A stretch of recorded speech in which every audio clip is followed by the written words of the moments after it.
Okay, so in this video what we're doing is talking about a new factoring method called factoring by grouping, and this method pretty much works for any time you have an even number of terms.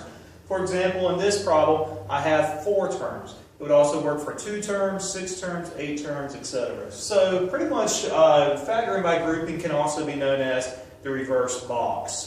We use the box for multiplying. We're going to use the reverse box to factor by grouping. So what you want to do is you want to draw a box with however many squares in it that you have pieces. So I have 4 terms, so I need 4 squares in my box. This time, however, each term is going to go inside my box. So for instance, I'm going to have x cubed, 5x squared, negative 25x, and negative 125.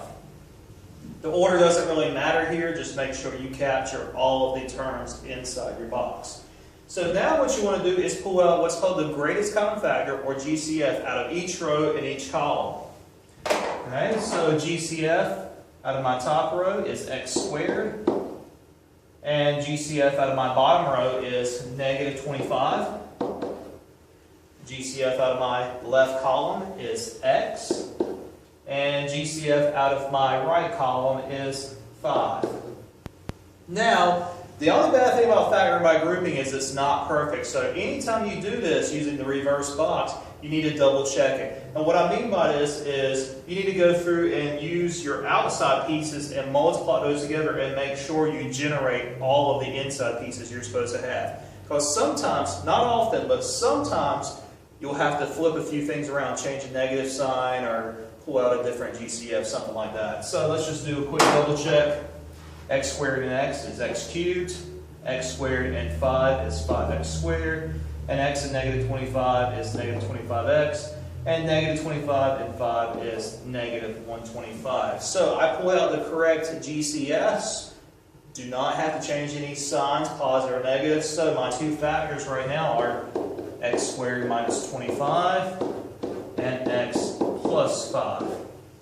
Now, before you just circle this and say you're done, you always want to look and see if you can factor any more. So sometimes you'll be able to, sometimes you won't. In this particular problem, I write here x squared minus 25. If you remember the previous videos, this is a difference of 2 squares. So x squared minus 25 can actually be factored as x minus 5 and x plus 5.